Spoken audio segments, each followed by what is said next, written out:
넌 이 집에서 태어난 게 아니야. 넌 이 집에서 나가야 해. 이 쓰레기 같은 놈아. 제 손에는 봉투 하나가 들려 있었습니다. 그 속엔 할아버지 도장과 유언장, 통장이 들어 있었죠. 그리고 거기에 적힌 단 한 줄이 제 가슴을 파고들었어요. 이 집과 이 땅, 모든 유산은 이서구에게 남긴다. 저는 아무 말도 하지 않았습니다. 대신 천천히, 아주 천천히 고개를 들어 올렸어요. 곧 여기서 나갈 사람은 삼촌이에요. 그때 다시는 문 앞에도 못 서게 해드릴게요. 그때는 미처 알지 못했습니다. 모든 것이 이미 시작되고 있었다는 사실을요. 낡은 저택의 거실이었습니다. 습기가 밴 장판과 빛바랜 장롱이 한 세대의 끝을 조용히 증언하고 있었죠. 장례식이 끝난 지 겨우 사흘째였어요. 검은 옷을 벗지 못한 친척들이 하나둘 모여 담배 연기를 내뿜고 술잔을 비우며 쉼없이 웅성거렸습니다. 그 소란 한복판에 저는 조용히 앉아 있었답니다. 아무도 저를 향해 말을 거는 사람은 없었어요. 그래, 이제 진짜 얘기를 해야지. 이 집, 이 땅, 이 재산. 어찌됐든 나도 이만복 씨 핏줄인데 그건 인정하지? 고모 미양이 바로 받아쳤습니다. 누가 아니래요, 오빠. 근데 순서라는 게 있잖아요. 그래도 자식 노릇은 내가 했지, 오빠가 했어요? 병원이고 뭐고 내 돈으로 모셨지. 네가 한 건 빌붙은 거지. 간호사 월급으로 한 게 뭘 얼마나 되냐? 자식은 자식이고 땅은 땅이지. 그들은 슬쩍 저를 흘끗 쳐다봤습니다. 그 눈빛엔 어떤 감정도 비치지 않았어요. 마치 오래된 가구를 정리할지 말지 고르는 것처럼 무심했죠. 수진이 코웃음을 쳤습니다. 아직도 저 애가 여기 있는 게 좀 우습지 않아? 누가 봐도 임시 거처인데. 수진아, 그런 말 함부로 하지 마. 근데 맞긴 하지. 저는 아무 말도 하지 않았습니다. 눈길은 멀리 텔레비전에 붙어 있었지만 귀는 그들의 모든 말을 놓치지 않았어요. 유원장? 그런 거 없다는 거 다 아는 거잖아. 그러니 우리끼리 알아서 나누면 되는 거지. 애 하나 내쫓는 일 그렇게 어려운가? 그때 백구가 갑자기 컹컹 지저댔습니다. 낯선 목소리도 발걸음도 냄새도 없는데 그 녀석이 짖기는 드문 일이었거든요. 순식간에 모든 시선이 창밖으로 쏠렸습니다. 저놈의 개도 곧 내놔야겠군. 보기 싫다. 개 따위가 뭘 안다고 이렇게 미친 듯이 짖어. 서구야, 걔 좀 조용히 시켜라. 이런 데선 그런 짐승 오래 못 키운다. 저는 대답 대신 천천히 몸을 일으켰습니다. 백구는 마당 한쪽 오래된 창고 앞에서 으르렁거리고 있었어요. 젖은 발로 창고 주변을 빙글 돌다가 문 앞에서 발을 박차듯 멈추곤 했습니다. 그 모습이 묘하게 불안했지요. 이런 애가 뭘 알아? 저 개도 뭘 알아? 여기 있는 사람들은 다 알지. 너도 알아둬라, 서구야. 곧 여기서 짐 싸게 될 거다. 저는 다시 고개를 숙였습니다. 백구가 제 대신 짖어주고 있었거든요. 저는 조용히 방문을 닫았어요. 밖에서는 여전히 술 냄새랑 욕지거리가 뒤섞여 귀를 때리더군요. 내가 진짜 미안해서라도 서구 저놈 딱 한 달만 더 봐준다니까. 한 달이면 짐 정리 끝나지. 가만히 두면 땅 문서라도 숨길까봐. 에이, 저 머리로 뭘 숨겨. 할 줄 아는 거라곤 학교도 제대로 못 가는 것뿐이잖아. 낄낄거리는 웃음소리가 이어졌습니다. 조롱이 공기 속에 잔뜩 묻어나왔죠. 저는 살금살금 문을 잠갔어요. 방 안은 눅눅한 곰팡내가 코끝을 찔렀습니다. 벽지마다 초록빛 반점이 번져 있더군요. 책상 위에는 할아버지 영정 사진이 놓여 있었어요. 흑백 사진 속 할아버지는 작게 웃고 계셨죠. 저는 그 앞에 털썩 무릎을 꿇었습니다. 한동안 숨죽인 말들이 목구멍에서 맴돌았어요. 울음인지 분노인지 모를 뜨거운 것이 턱 끝까지 차올랐습니다. 할아버지, 나 혼자예요. 바로 그때 창밖에서 백구가 또 한 번 짖었어요. 날카롭고 끈질긴 짖음이었죠. 왜 그래, 백구야? 저는 창문으로 다가가 살며시 열었습니다. 비는 내리지 않았지만 구름이 낮게 내려앉은 하늘이었어요. 백구는 꼼짝도 하지 않은 채 창고 쪽을 노려보고 있었죠. 귀는 뒤로 눕고 꼬리는 곧게 서 있었습니다. 하얀 이빨이 드러난 모습이 누군가를 경고하는 듯했고요. 저는 유리창에 손글을 댄 채 중얼거렸습니다. 창고? 멀리서 고모의 목소리가 날아왔어요. 애가 저기서 뭐 하냐? 저놈의 개도 문제야, 참. 조만간 다 치워버릴 거니까 신경 꺼. 저는 등을 창문틀에 기댄 채방 안으로 돌아섰습니다. 눈을 감자 백구의 짖음이 벽을 타고 스며들어왔어요.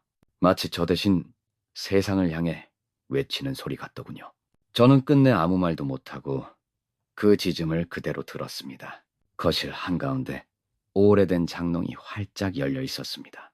속옷이며 장부며 통장, 도장, 봉투들이 마치 시장 바닥처럼 널브러져 있었지요. 이건 한방병원 적금 통장이네. 이미 해지됐어. 버리자. 유산 정리가 별거냐. 물건 정리, 장부 확인, 현금 파악. 남는 건 우리가 챙기면 되는 거지. 아이 참, 오빠. 말 그렇게 하면 듣는 애가 상처받잖아. 그녀는 힐끗 제 쪽을 돌아보았습니다. 하지만 그 눈길엔 연민도 미안함도 전혀 묻어나지 않았어요. 뭐, 네가 신경 쓸 일은 아니니까. 저는 대꾸하지 않았습니다. 말이 무슨 소용일까 싶었거든요. 이미 그들은 제 존재를 투명 인간처럼 대하고 있었으니까요. 창밖에서 백구가 또다시 창고 쪽을 향해 컹컹 짖었습니다. 익숙하면서도 날카로운 경고음이 귀를 때렸지요. 저 개. 진짜 귀신이라도 본 거야. 지긋지긋해. 네, 엄마가 좀 조용히 시키라고 해. 저 개도 곧 없어질 테니까. 창고 열쇠부터 찾아야겠네. 안에 뭐가 들었는지 확인해야지. 그 말이 끝나기 무섭게 고모는 손목 시계를 슬쩍 벗어 봉투 속에 쑤셔 넣었습니다. 시계 뒷면엔 할아버지 성함이 분명히 새겨져 있었어요. 이건 그냥 내가 가질게. 저는 그 장면을 똑똑히 보았습니다. 하지만 입술만 꾹 다물었지요. 이틀 전부터 말해봤자 아무것도 바뀌지 않는다는 걸 뼈저리게 깨닫고 있었거든요. 수진이 제 곁을 스치며 키득거렸습니다. 그냥 가만히 앉아 있어. 괜히 우리 일에 끼어들 생각 말고. 그녀 손가락 사이에는 낡은 반지 하나가 반짝였습니다. 분명 할아버지께서 평생 끼고 다니시던 물건이었죠. 저는 시선을 창밖으로 돌렸습니다. 백구는 여전히 창고를 향해 이를 드러낸 채 짖고 있었어요. 누구보다 그 녀석이 이 집안에 들이운 불길함을 먼저 알아챈 듯했습니다. 집도 땅도 저 애가 뭘 알겠냐. 우리가 알아서 하면 돼. 정리 끝나는 대로 변호사 부르자. 깔끔하게 마무리해야지. 저는 천천히 자리에서 일어섰습니다. 누가 봐도 제 것이었던 것들이 너무나 손쉽게 남의 손으로 넘어가고 있었거든요. 백구의 짖음은 점점 더 날카로워지며 공기를 파고들었습니다. 그 소리가 잃어버린 것들을 대신 붙잡아 달라고 울부짖는 듯했어요. 밤이었습니다. 방 안은 숨소리조차 걸리적거릴 만큼 고요했어요. 창밖은 눅눅하게 젖어 있었고 그 어둠을 가르며 백구의 짖음이 또박또박 들려왔죠. 컹컹 컹컹. 그 울음소리는 좀처럼 잦아들 기색이 없었습니다. 저는 낡은 창틀을 살짝 밀어 올렸어요. 한기와 함께 더 선명해진 짖음이 귓가를 때렸습니다.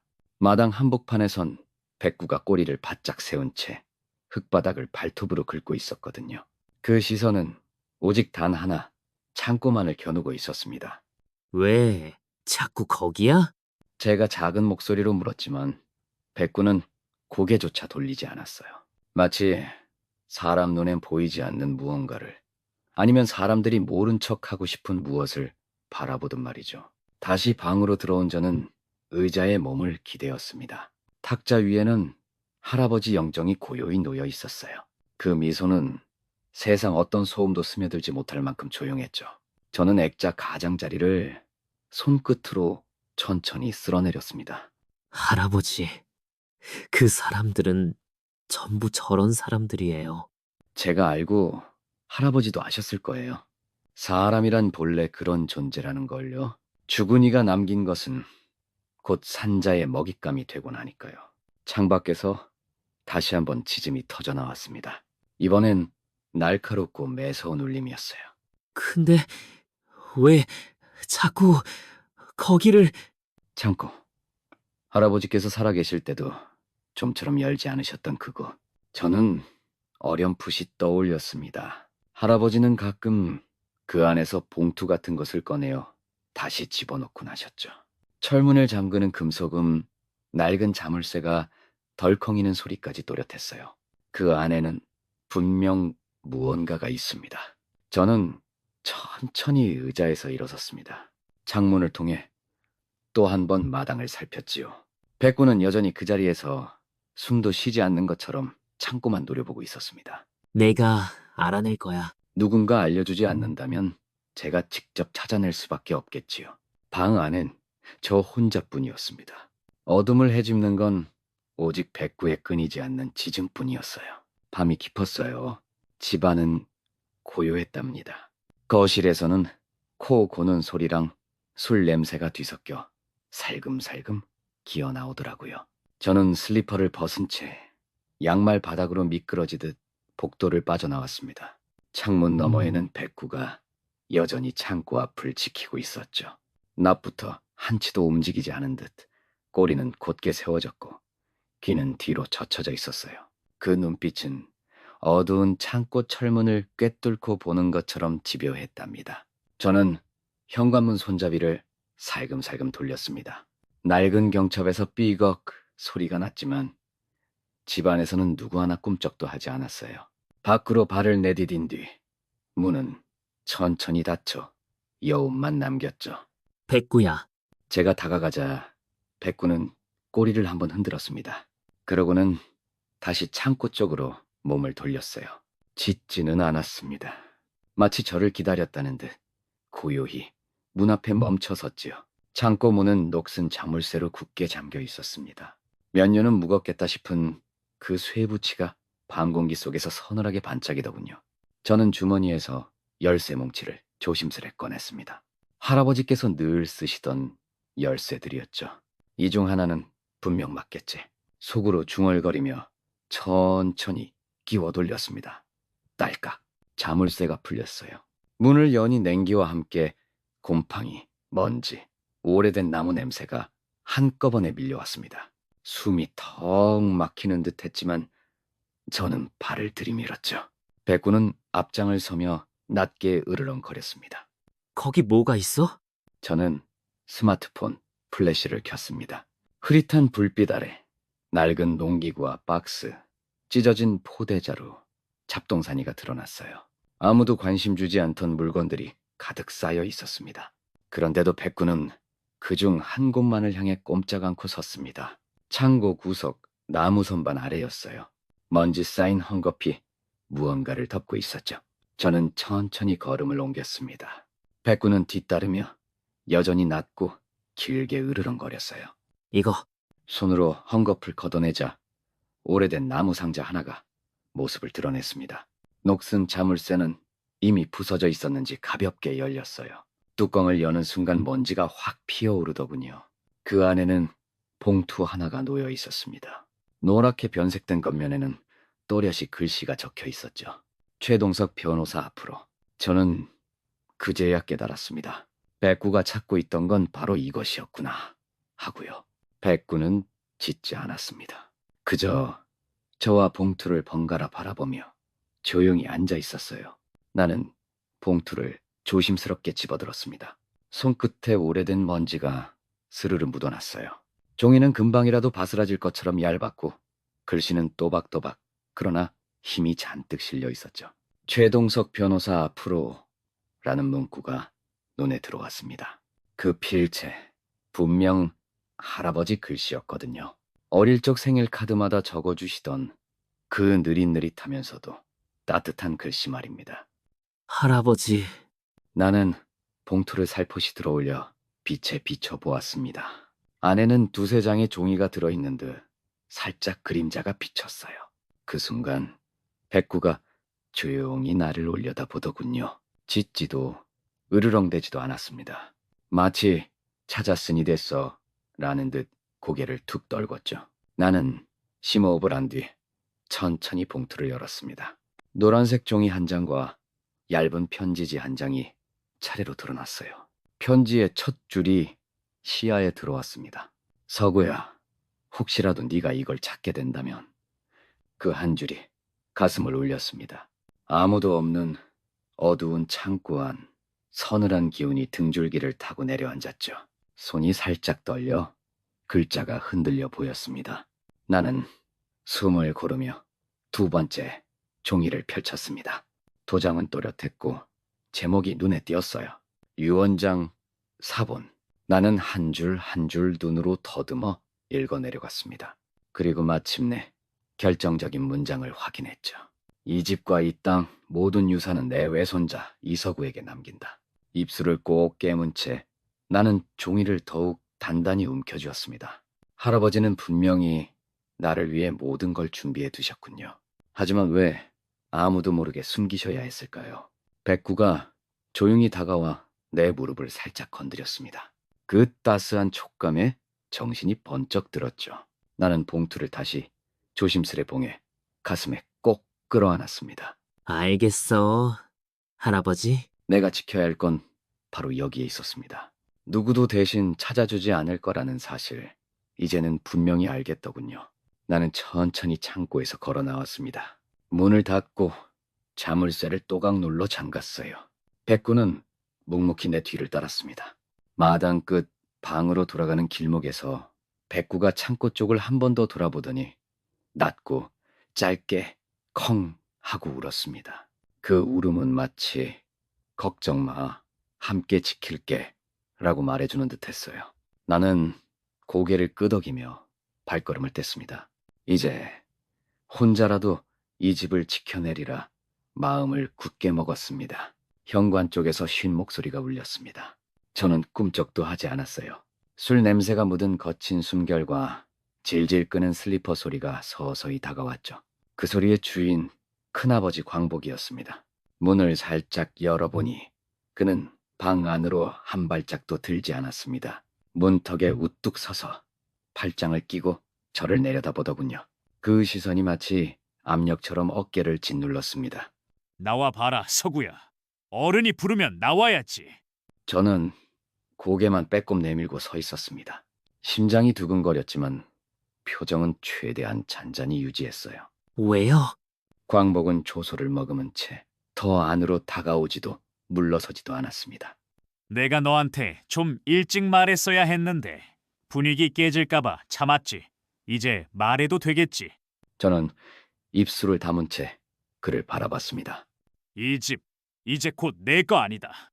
입꼬리를 빗둘게 올리며 그는 혀를 굴려 말을 이어갔습니다. 느릿느릿 그 말끝마다 독이 묻어났죠. 아무것도 모르는 애가 혼자 이 집을 지키고 앉아있냐.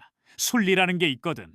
네 할아버지 돌아가셨으면 집안 어른인 내가 관리해야 맞지. 저는 대꾸하지 않았습니다.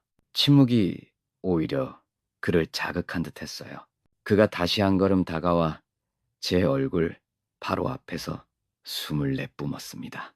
넌 그냥 착하게 곱게 조용히 방 빼라. 이사갈 돈이 아쉽냐? 아니면 보육원 갈래? 시내에 좋은 데 있더라. 비웃음 섞인 콧소리가 귓가를 때렸습니다. 그때 문틈으로 백구가 쟁걸음으로 뛰어들었어요. 하얀 털을 부풀린 채 제 앞을 가로막고 낮게 으르렁댔습니다. 이놈의 개가. 그는 발끝으로 백구의 옆구리를 툭 찼습니다. 백구가 잠깐 움찔했지만 한치도 물러서지 않았어요. 오히려 더 깊은 소리로 목을 울렸습니다. 어디서 버르장머리 없는 짐승이 사람 앞에서. 그 시선이 다시 제게 옮겨왔습니다. 넌 얘부터 치워. 안 그러면 내가 치운다. 들어. 네가 여기 버텨봐야 뭐가 남냐. 내 말 안 들으면 피곤해진다. 어차피 곧 법적으로도 끝날 일이고. 제가 여전히 침묵으로 일관하자 그는 더욱 이를 갈았습니다. 마지막으로 제 어깨를 손바닥으로 툭 치더니 낮게 읊조렸죠. 마지막 경고다. 서구야. 뒤돌아서며 그의 발소리가 복도를 물들였습니다. 술에 절은 냄새가 점점 멀어졌지요. 백구는 여전히 제 앞을 지키며 으르렁거렸습니다. 괜찮아, 백구야. 저는 조용히 문을 닫고 백구의 따뜻한 머리를 살며시 쓰다듬었습니다. 긴장이 풀리자 늦은 한숨이 허공에 퍼졌습니다. 문이 달랑하고 닫히자 백구가 제 발밑에서 조용히 몸을 낮췄습니다.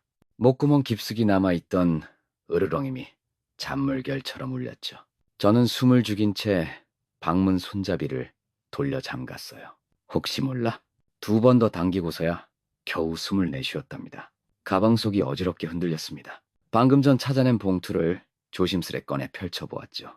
겉면엔 또박또박 최동석 변호사 앞으로 라고 쓰여 있었습니다. 편지와 유언장 사본이 가지런히 들어있었어요. 하나도 빠진 것 없이 그대로더라고요. 절대 못 뺏겨. 귓가 너머로 큰아버지의 투덜거림이 복도를 헤집고 다녔습니다. 문 앞에서 멈칫대더니 험악한 목소리가 제 귀를 깨웠죠. 개새끼부터 없애야겠다니까. 요즘 저런 놈들은 신고만 해도 끌려간다니까. 거친 신음 같은 발소리가 점점 멀어졌습니다. 저는 숨도 못 쉬다가 그제야 어깨를 내려놓았어요. 봉투는 책상 맨 아래 서랍 바닥이 비어있는 틈새 두툼한 이불 밑에 숨겼습니다. 할아버지가 계셨다면 이런 꼴은 안 보셨을 텐데 싶었죠. 집 구석구석을 저보다 더 안다는 그들이 지금은 저를 모퉁이로 몰아붙이고 있으니까요. 제가 움직이는 내내 백구는 한치도 눈을 떼지 않았습니다. 그 까만 눈동자엔 사람의 말보다 더 오래된 진심이 고여 있었어요. 저는 조심스레 백구의 머리를 어루만졌습니다. 넌 알아봤구나. 여긴 네가 더 오래 지켜왔던 집이니까. 백구는 귀만 살짝 까딱하더니 다시 제 발등에 몸을 기대었습니다. 저는 벽에 등을 붙이고 천천히 눈꺼풀을 내렸죠. 가슴 속에서 조용한 맹세가 부풀어 올랐습니다. 나는 여기서 나가지 않아. 절대 안 나가. 손끝엔 아직도 봉투의 까슬한 감촉이 선명했어요. 나는 변호사 사무실 앞에 조용히 서 있었습니다. 낡은 2층 건물, 발행 간판이 눈에 들어왔죠. 서울도 아니고 시골 읍내 한복판에 이런 곳이 있다는 사실이 묘하게 어울렸습니다. 문을 열자 작은 종이 댕하고 울렸어요. 고즈넉한 사무실 안 오래된 책상 너머로 중년 남자가 안경 너머 시선을 올렸습니다. 이서구 군이구나. 이미 내 방문을 예상한 듯한 표정이었지요. 나는 가방을 열어 봉투 한 장을 조심스레 꺼냈습니다. 유언장, 인감도장, 통장 모두 그의 책상 위에 가지런히 올려두었어요. 할아버지가 남기신 겁니다. 동석은 손끝으로 유언장을 펼쳤습니다. 글씨를 따라가던 시선이 멈추더니 천천히 안경을 벗어 탁자 위에 내려놓았죠. 이걸 어떻게 찾았지? 창고에 숨겨져 있었어요. 그는 길게 숨을 내쉬었습니다. 그리고 서류를 한 장 한 장 다시 넘기며 도장과 통장을 차례로 살폈지요. 분명 맞아. 네 할아버지 글씨고 인감도 틀림없네. 잠시 눈을 감았다 뜬 그는 고개를 끄덕였습니다. 이 서류는 힘이 있어. 다만 그의 손끝이 책상을 톡톡 두드렸어요. 네, 큰아버지랑 고모가 이미 움직이고 있다. 다른 유언장이 없단 걸 근거로 상속 협의를 시작하려 한단다. 땅도 집도 통장도 전부 말이야. 그쪽이 먼저 손을 쓰면 일이 꽤 복잡해져. 그럼 어떻게 해야 합니까? 동석은 의자의 등을 기댄 채 고개를 살짝 기울였습니다.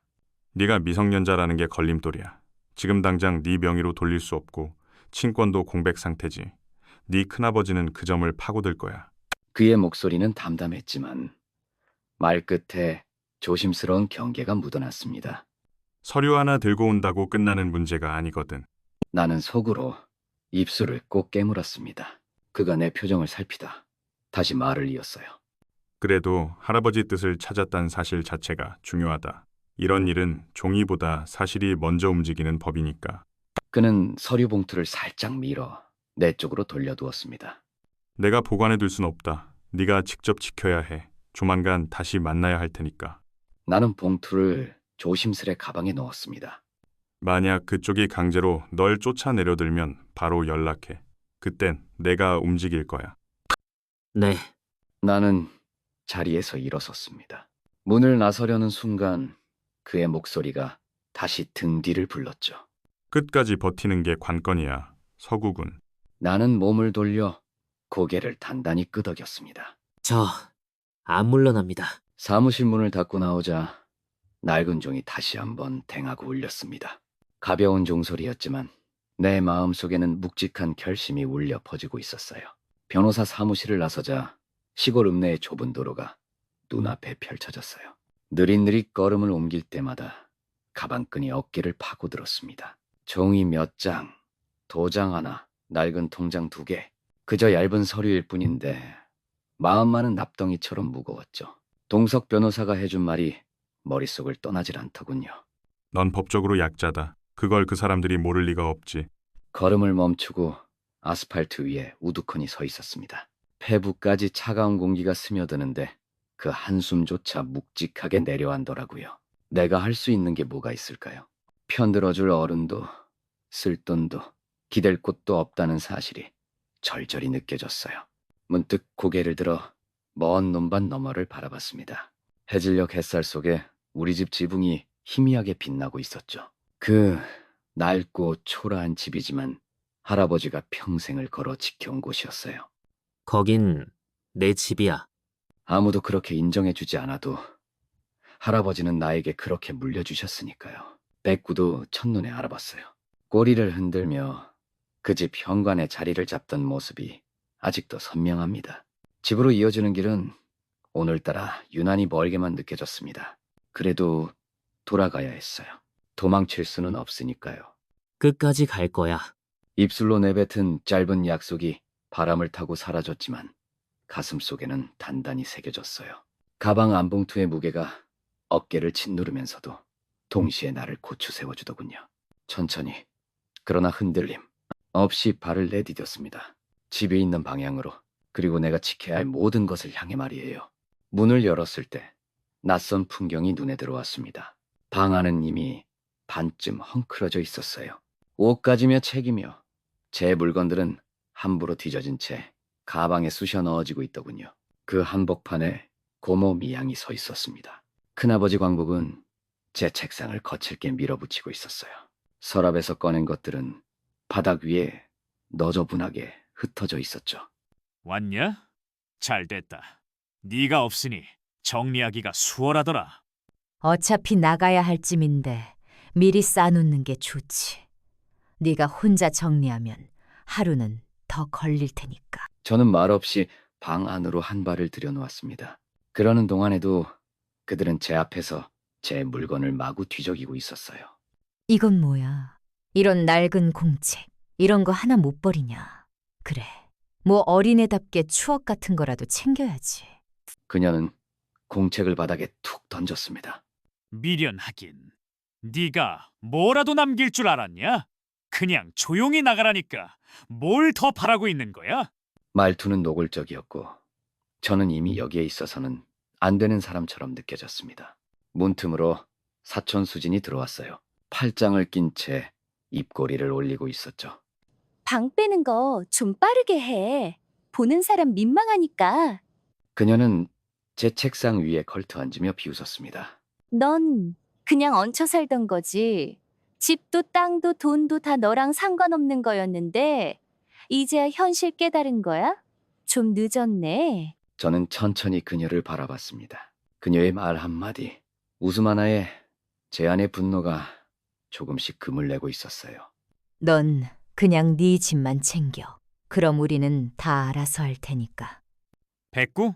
그놈도 데리고 나가라. 저놈이나 너나 여기선 필요 없다. 그 순간 방문 앞에 서 있던 백구가 낮게 으르렁거렸습니다. 하지만 그들은 신경조차 쓰지 않았어요. 쟤 왜 저래? 찢어진 담요 같은 게. 저는 고개를 숙인 채 바닥에 흩어진 공책을 하나씩 주워 담았습니다. 손끝이 얼음처럼 차가웠어요. 이 방에서, 이 집에서 제가 가진 것들은 이렇게 쉽게 짓밟히고 있었습니다. 그럼에도 저는 입을 열지 않았습니다. 아직은 말이죠.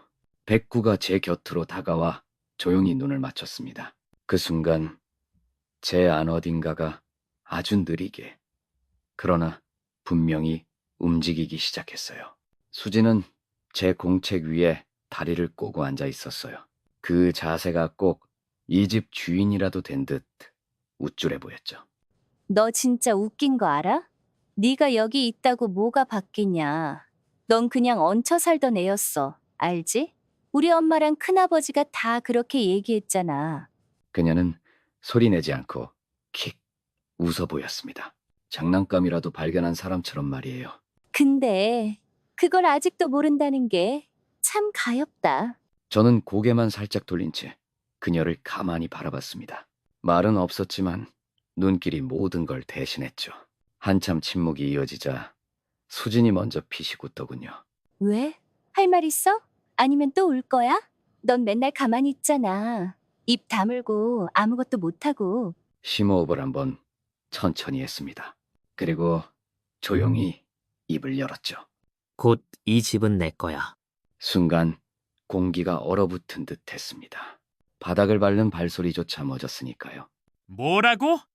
곧 이 집, 이 땅, 전부 내 거야. 광복은 코끝을씩 들이켜며 비웃음을 터뜨렸습니다. 허튼 소리 하지 마라. 어린 놈이 어디서? 애가 요즘 무슨 망상이라도 시작했니? 너 진짜 웃긴다. 꿈이라도 꿨어? 할아버지 유언장 그런 거 없거든. 이미 끝났어, 서구야. 저는 그들의 말이 귀를 스쳐 지나가도 눈꺼풀 하나 까딱하지 않았습니다. 지켜봐. 더는 길게 말할 필요가 없었어요. 설명도 변명도 이제 의미가 없었으니까요. 뭐래? 진짜? 그래, 어디 한번 지켜보자. 얼마나 오래 그렇게 큰 소리 치는지. 그들은 쓴웃음을 흘리며 차례로 방을 나갔습니다. 수진이 마지막으로 문턱을 넘기 전 문틈에 숨처럼 말을 흘렸죠. 넌 여기 오래 못 있어. 문이 툭 닫히자 방 안에는 정막이 내려앉았습니다. 저는 천천히 가방을 끌어안았어요. 그 안에는 유언장, 도장, 통장, 지금 제 모든 것이 고스란히 담겨 있었습니다. 곧 보여줄게. 백구는 얌전히 제 곁에 앉아 묵직한 시선을 건넸습니다. 그 조용한 숨결이 제 결심에 힘을 더해 주었죠. 오늘 마음 한가운데 단단한 불씨가 움트고 있었습니다. 끝까지 제가 이긴다는 믿음 말입니다. 낮 햇살이 창문을 넘어 거실로 조용히 스며들었어요. 식탁 대신 놓인 작은 원탁이 가운데서 모든 시선을 끌었죠. 그 위에 하얀 서류 봉투 하나가 말쑥하게 놓여 있었습니다. 봉투 위로는 변호사 동석 씨의 손이 차분히 얹혀 있었고요. 여기 계신 분들은 모두 이 집과 관련해 이해관계가 있으시지요? 광복은 등을 뒤로 젖히며 비웃음을 흘렸습니다. 뭘 그리 거창하게 말해. 우린 알아서 정리할 거니까 변호사까지 낄 일 없잖아. 미양도 곧바로 맞장구를 쳤어요. 그러게요. 우리끼리 합의하면 끝이죠. 서구는 아직 애잖아요. 동석은 표정 하나 흐트러뜨리지 않은 채 봉투를 열었답니다. 곧이어 서류 한 장이 고요히 모습을 드러냈어요. 이 문서는 고 이만복 어르신이 남기신 공식 유언장 원본입니다. 방 안 공기가 순식간에 얼어붙었죠. 내용은 이렇습니다. 그가 또박또박 낭독을 시작했어요. 본 유언자는 이서구에게 본인이 가진 모든 집, 땅, 예금, 현금을 물려준다. 광복의 얼굴이 굳어졌습니다. 뭐라고? 미양은 두 눈을 크게 뜨며 고개를 저었어요. 말도 안 돼요. 그런 유언장 없었잖아요. 분명 없다고 들었는데. 동석은 고개를 끄덕이며 제 쪽으로 시선을 돌렸습니다. 보관 중이던 원본입니다. 지금 서구군이 가진 사본, 도장, 통장과 모두 일치하지요. 저는 조심스레 가방을 열어 금고에서 찾아낸 도장과 통장을 꺼냈습니다. 백구가 발끝에부터 조용히 지켜보고 있었어요. 동석은 그것들을 받아들고 꼼꼼히 확인했답니다. 확인 결과 전부 진짜입니다. 광복은 목소리를 높였어요. 그럼 왜 이제야 이러는 거야? 진작 밝히지 그랬어. 유언 집행은 순서가 있습니다. 서구군이 직접 찾아냈기에 오늘 이렇게 모인 것이죠. 미양은 손가락을 떨며 항의했습니다. 그게 무슨 말이에요, 변호사님? 우린 여기 내려와 밤낮으로 수발 들었는데요. 돌봄이 상속 조건은 아닙니다. 법적 권리는 존재하지 않아요. 수지는 마른 웃음을 흘렸습니다. 농담 아니에요? 요즘 세상에 유언장 하나로 이렇게 끝난다고요? 유언장은 효력이 있는 법적 문서입니다. 그의 목소리는 한치 흔들림도 없었죠. 따라서 이 집과 땅, 예금, 모든 재산은 이서구 군의 것입니다. 지금 이 자리에서 다시 한번 분명히 말씀드립니다. 광복의 볼이 벌겋게 달아오르며 주먹이 파르르 떨렸어요. 미양도 입술을 꽉 깨물어 피가 가실 듯했죠. 저는 숨을 조용히 들이쉬며 그 모습을 바라봤습니다. 백구는 내 곁에 바짝 붙어 앉아 꼬리를 한번 살짝 흔들어 주었고요. 방 안 공기는 숨조차 무거웠습니다. 하지만 햇살만은 묵묵히 바닥에 내려앉아 우리 모두를 고루 비추고 있었답니다. 이딴 게 말이 된다고 생각해? 큰아버지의 목소리가 천장을 찌를 듯 울려 퍼졌습니다. 무례한 울림이 거실 공기를 뜨겁게 달궜죠. 하지만 변호사 동석 씨는 미동도 없었어요. 마치 돌기둥처럼 꼿꼿하게 서 있었습니다. 말씀드렸습니다. 유언장은 법적 효력을 갖고 있습니다. 고 이만복 씨가 상속인을 지정한 이상 그 누구도 이의를 제기할 수 없습니다. 변호사님, 우리 가족이에요. 그래도 이런 식으로 내치는 게 상속은 감정이 아닌 법입니다. 이 꼬마 하나 믿고 우리가 물러서라고? 우릴 뭘로 보는 거야? 그는 책상을 콱 내리쳐 버렸습니다. 잔이 달그락거리며 흔들렸고 순간 숨이 턱 막히는 듯했어요. 이미 서구 군이 소유권을 주장하면 이 집에 머무르는 건 불법입니다. 계속 억지를 부리신다면 경찰에 협조를 요청하겠습니다. 고모와 사촌 누나는 말문이 막힌 채 얼굴이 굳어버렸습니다. 섬광처럼 번진 정적이 방 안을 꽉 채웠죠. 너, 서구, 네가 이렇게까지 버티겠다는 거냐?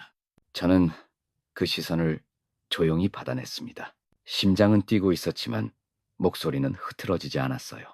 이 집은 이제 제 겁니다. 뭐? 곧 서류도 법도 다 그렇게 증명할 겁니다. 제 말을 끝내자 거실 공기가 서늘하게 식어갔습니다. 높던 파도가 스르르 가라앉 듯 모두의 눈빛이 움츠러들었죠. 어디 두고 보자. 네가 얼마나 오래 그렇게 버티나. 법적 효력은 이미 충분히 확보됐습니다. 더 이상 논의는 무의미합니다. 그는 서류를 봉투에 넣으며 고개를 들었습니다. 이제부터는 네가 이 집의 정당한 주인이다. 서구군. 저는 작게 숨을 들이켰습니다. 얼굴에 드리워진 긴장이 서서히 풀리더니 등 뒤로 한 줄기 빛이 스미는 듯했어요. 곁에 앉은 백구가 꼬리를 살짝 흔들었습니다. 반짝거리는 눈동자가 나를 바라보며 조용히 말하는 듯했죠. 이제 정말 우리 집이야. 그 순간 삭막했던 거실이 늦은 봄 햇살처럼 따뜻해지는 기분이 들었습니다. 이게 다 장난인 줄 알아? 네가 뭐라고 우리가 여기서 나가야 하는데. 큰아버지인 광복 씨가 식탁을 밀쳐버렸습니다. 그 충격에 술잔이 대굴대굴 굴러가더니 금세 바닥에 술이 흥건해졌어요. 내까짓 게 감히 우리를 내쫓겠다고? 웃기고 자빠졌네 진짜. 서구야, 다시 생각해봐. 너도 사람 마음이라는 게 있잖니. 너 혼자 어떻게 살겠니? 어? 네가 뭘 안다고. 다 우리가 관리해 주던 거야. 이렇게 나오면 가만 안 있어. 저는 가만히 앉아 그들의 얼굴을 바라봤습니다. 분노와 억울함, 억지가 뒤엉킨 표정이었죠. 이상하게도 이제는 하나도 무섭지 않았습니다. 경찰 오실 겁니다. 뭐? 변호사님이 이미 신고하셨어요. 바로 그때 현관 밖에서 파란 불빛이 번쩍였어요. 짧은 경적과 함께 무전기 잡음이 들려왔고 2명의 경찰관이 복도 끝에 모습을 드러냈습니다. 이광복 씨, 김미양 씨 맞습니까? 왜? 우리가 뭘 잘못했다고? 무단으로 차지한 일, 물려받는 걸 방해한 일, 돈 빼돌리려다만 일로 출석 요구가 내려왔습니다. 아니, 그건 우린 그냥 가족이고. 가족이라 해도 법 위에 설 수는 없습니다. 순순히 협조해 주세요. 이딴 걸로 잡혀가네. 진짜 우습다. 학생도 동행해 주세요. 협박성 발언과 무단 점유에 대한 참고인 조사가 필요합니다. 뭐라고요? 협조 부탁드립니다. 광복은 마지막 발악처럼 저를 향해 손가락질했어요. 네가 이렇게까지 우리를 모욕해야 속이 시원하냐? 네가 피라고 생각해 본 적 한 번이라도 있어? 한 번도 없습니다. 경찰관들이 광복, 미향, 수진을 차례로 데리고 나갔습니다. 수진은 문턱에서 끝까지 저를 노려봤지만 저는 시선을 돌리지 않았어요. 넌 여기 오래 못 살아. 문이 닫히는 소리가 둔탁하게 울렸습니다. 그제야 거실이 고요해졌어요. 백구가 제 옆에서 천천히 몸을 일으켜 꼬리를 살짝 흔듭니다. 저는 조용히 숨을 내쉬며 멍하니 엎어진 술잔을 바라봤습니다. 이제 정말 끝이구나 싶었어요. 경찰차가 덜컹거리며 먼 길을 돌아 나갔습니다. 창문 너머 미양 고모가 끝까지 목청을 높이더군요. 서구야, 넌 이 집에서 절대 행복 못해. 우리가 다시 돌아올 거야. 창틀을 주먹으로 내려치던 광복 큰아버지는 눈을 부릅뜨고 으르렁댔어요. 이게 끝일 것 같아? 넌 언젠가 똑같이 당할 거야. 네 꼴을 봐. 그들은 마지막 순간까지 품위를 찾지 못했답니다. 수진 누나는 고개를 돌려 창밖을 외면했죠. 비웃음도 조롱도 이제는 어떠한 표정도 보이지 않았습니다. 경찰차는 느릿하게 마당을 벗어나더니 먼지 바람만 남기고 길끝으로 사라졌어요. 저는 그 자리에 말없이 서서 그 광경을 지켜보았습니다. 그들이 떠난 뒤 마당엔 깊은 정막만이 내려앉았죠. 백구가 제 곁으로 다가와 조용히 앉았습니다. 아무 말도 아무 몸짓도 없이 말이에요. 끝났어. 그건 누구에게 들려주려는 말이 아니었습니다. 스스로에게 확인하듯 낮게 흘린 숨결 같았달까요? 백구는 고개를 조아린 채 오래전부터 기다려온 순간을 맞는 듯 보였어요. 저는 천천히 몸을 돌려 낡은 대문을 바라봤습니다. 이제 그 문을 다시 열 사람은 없겠지요. 집안은 숨막히도록 고요했습니다. 그제야 이 집이 정말 제 것이라는 실감이 밀려왔어요. 제가 지켜낸 집이니까요. 백구가 발끝으로 따라 걸었고 그 조용한 발소리만이 짙은 어둠 속에 가만히 퍼져나갔습니다. 집안은 숨을 죽인 듯 고요했어요. 누군가 떠나고 나면 그곳의 숨결부터 달라지더라고요. 떠들썩하던 발걸음도 넘어져 있던 살림살이도 쏟아진 말들도 모두 사라지고 나면 결국 남는 건 텅 빈 잠잠한 뿐이었지요. 저는 천천히 거실을 거닐었습니다. 낡은 장롱 위엔 먼지가 소복이 내려앉아 있었고요. 유리창엔 사람 손때가 얼룩처럼 번져 흐릿했어요. 그 위에 제 손바닥을 살짝 올려보았습니다. 이제 아무도 건들지 않겠지. 부엌으로 옮겨갔습니다. 냉장고 문을 열어보니 속이 횡했어요. 라면 2개, 김치 1통, 오래된 소주병 하나가 전부더군요. 저는 그것들을 꺼내 조용히 싱크대 위에 내려놓았습니다.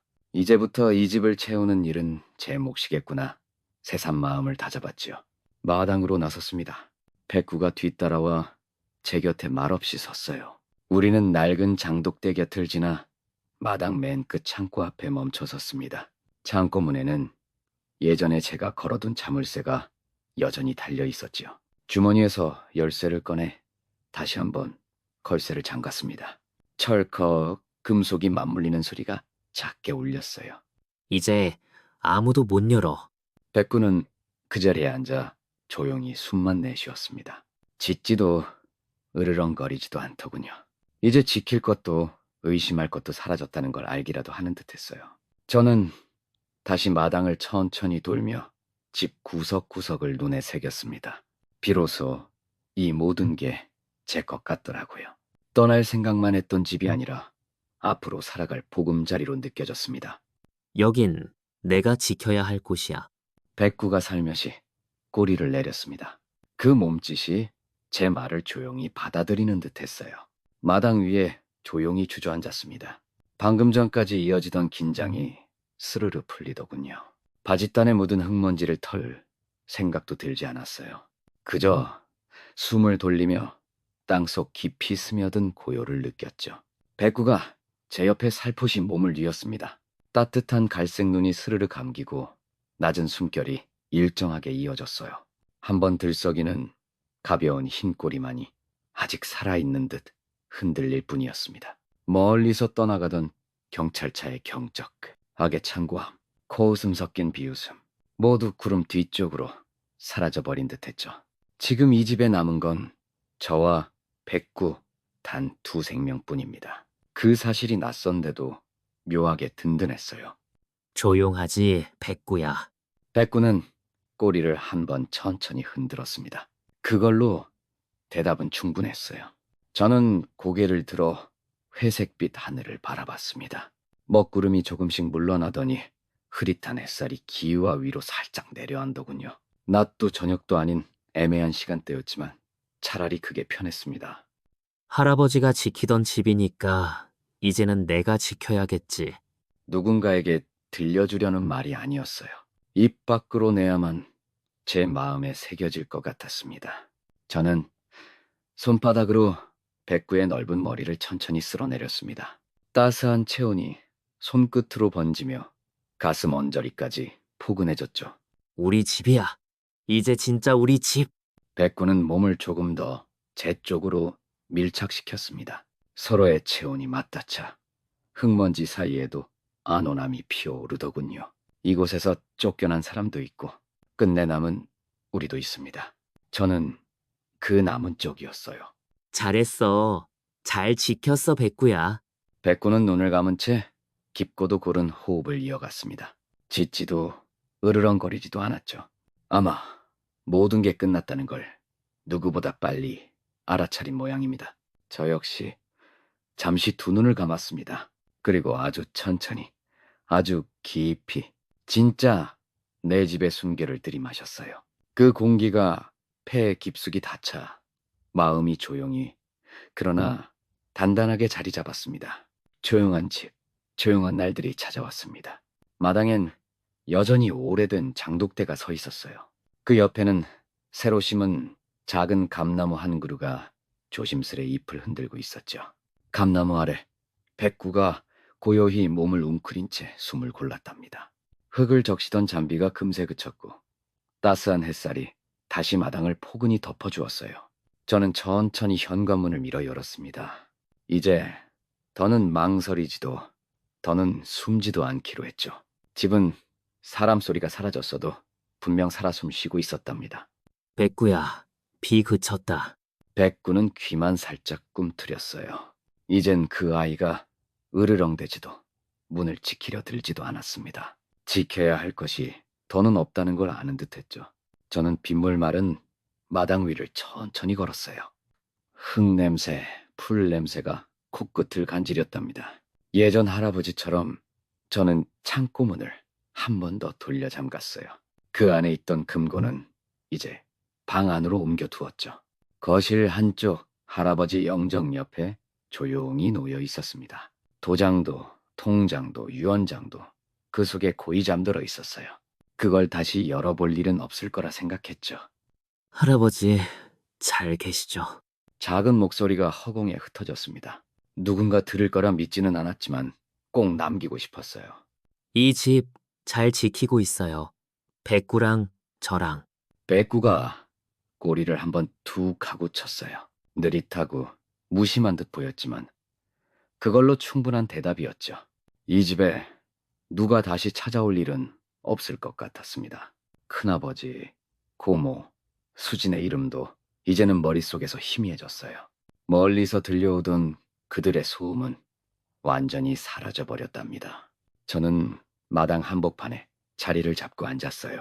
따뜻한 흙 위에 백구와 나란히 등을 붙였죠. 여긴 이제 우리 둘만 사는 집이야. 백구는 살포시 눈을 감았습니다. 저는 천천히 고개를 들어 맑은 하늘을 바라봤어요. 그 하늘 아래 오래된 이 집, 그리고 그걸로 충분했답니다.